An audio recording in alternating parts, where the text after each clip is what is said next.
और बुलेटिन की शुरुआत इस वक्त की सबसे बड़ी अपडेट के साथ करेंगे। भारत के भारी दबाव के बाद आखिरकार कनाडा सरकार एक्शन पर मजबूर हो गई है।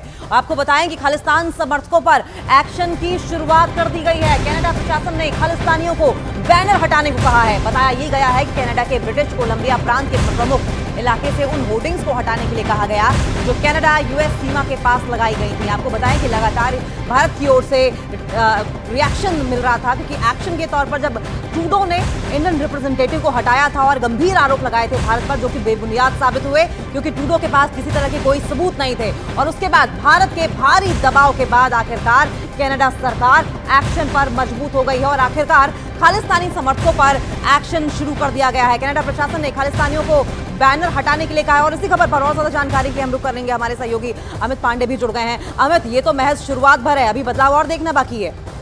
बिल्कुल, जो भारत सरकार ने पिछले 4-5 दिनों से दबाव बनाया था, इसके चलते हम कनाडा सरकार के उन ब्रिटिश कोलंबिया प्रांत पर जो स्थानीय प्रशासन है उसने जो विवादास्पद शब्दों से जुड़ी पोस्टर जो होर्डिंग है, इसके अलावा जो लाउड स्पीकर में जो विवादित बोल बोले जाते हैं, फिलहाल उनको नहीं लगाने को और उन पर रोक लगाने का आदेश जारी किया। अक्सर ये होता था पिछले 5-6 महीनों से, खालिस्तानी अलगाववादी आतंकियों के समर्थक रैली निकालते थे, समर्थन निकालते थे, भारत विरोधी बातें कहते थे और जमकर चाहे पोस्टर थे चाहे होर्डिंग थे, इनको सोशल मीडिया पे वायरल किया जाता था। तो अब वहां के स्थानीय प्रशासन ने आदेश दिया है इन विवादास्पद चीजों को हटाएं और इससे साफ तौर पर ये जोड़ा जा सकता है कि ये चीजें भारत के हितों को नुकसान पहुंचा रही थी और अब भारत के हितों पर जो आवाज उठाई है भारत ने, तो कनाडा के प्रशासन के कान पर अब कुछ न कुछ जू जरूर रेंगी है।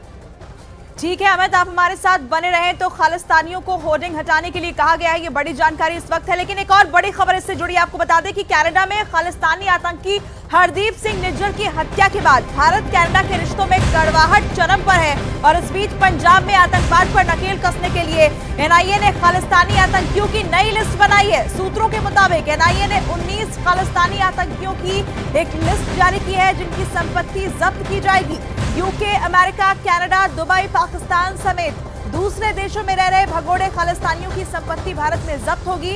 इन आतंकियों पर आरोप है कि वो विदेश में बैठक कर भारत के खिलाफ एंटी इंडिया प्रोपेगेंडा चला रहे हैं। हमारे सहयोगी अमित लगातार हमारे साथ बने हैं। अमित, आतंकियों पर एक्शन लिस्ट तैयार है, आगे क्या होने वाला है? देखिए, ये खालिस्तानी अलगाववादी आतंकी हैं जो विदेश में बैठे हैं और भारतीय हितों को नुकसान पहुंचा रहे हैं और इनकी संपत्तियां भारत में हैं।